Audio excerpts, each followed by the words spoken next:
He likes to be on time, on exact time.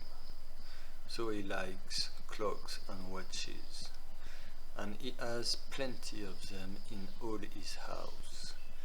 He wakes up always 1 hour before his alarm clock rings to check if it rings on time.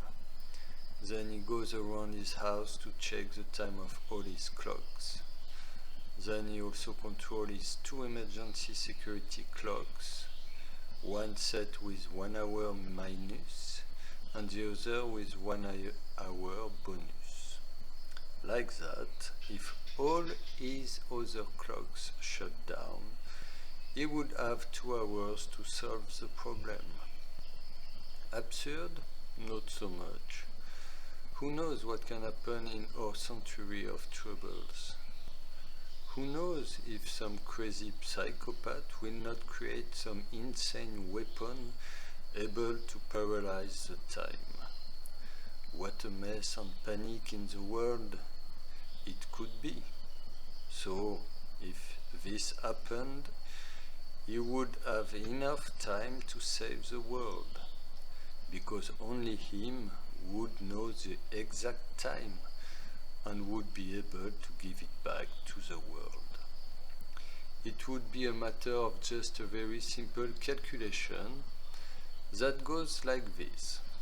From the emergency clock minus 1 hour, you put real time equal shutdown time plus emergency clock time.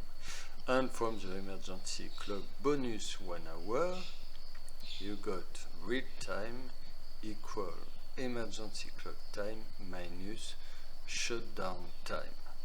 As simple as that. Then back to his morning routine. So, when his alarm clock rings, he has already finished to control all his clocks. Then he set another alarm clock to ring every hours for him to can control again if all his clocks are on right time every hours. And to control it, if this alarm is on right time, he has an automatic time adjustment application on his computer and on his mobile phone, which he updates also every hours.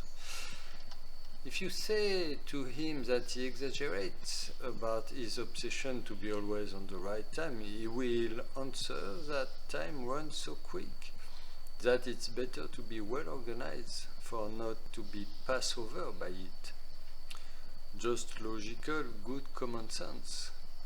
Just have to look at the fact that everybody is always late to something, someday, to an appointment at work, restaurant, to dental or even to cinema. To understand that the time is not the same for everybody. And that's why humanity have created time and clocks. But the most temporal difficulty that he has to face is with animals. For example, in dog lifetime, 1 year of human lifetime means 7 years.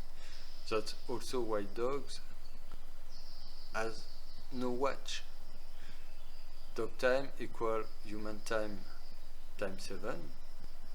Said like this, it seems to look not too complicated, but in daily use, for example, if it's noon, so 12 p.m., that means that normally everybody is supposed to be already wake up, but not the dog. Why? Because in dog time, it is 12 times 7 equal 84 p.m.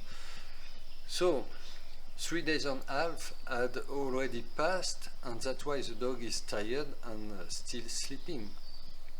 Because 1 human day is 24 hours, so 1 dog day is 24 times 7 equal 168 human hours.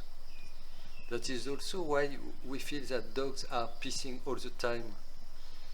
And then, for the dog to understand that, you have to convert the human hour time into a dog hour time, which means that 1 human hour equals 7 dog hours.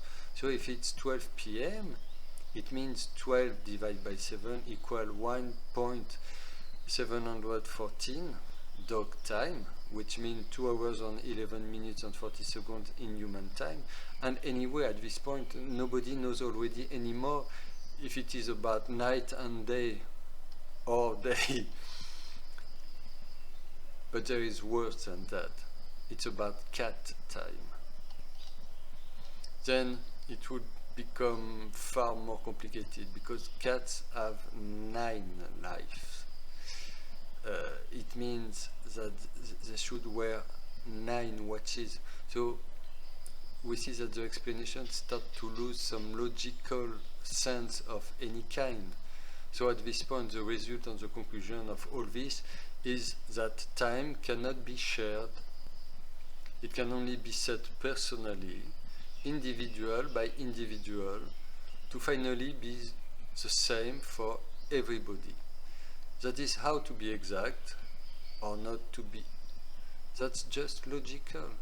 Time has its own rules that the timekeeper has to follow in his house. He has to live according to the time. He has to live alive. He has to live according to the time. And that's why he has no dogs and no cats, have divorced already few times, and stays alone at home, eating pizza while timing popcorns that pops in a frying pan.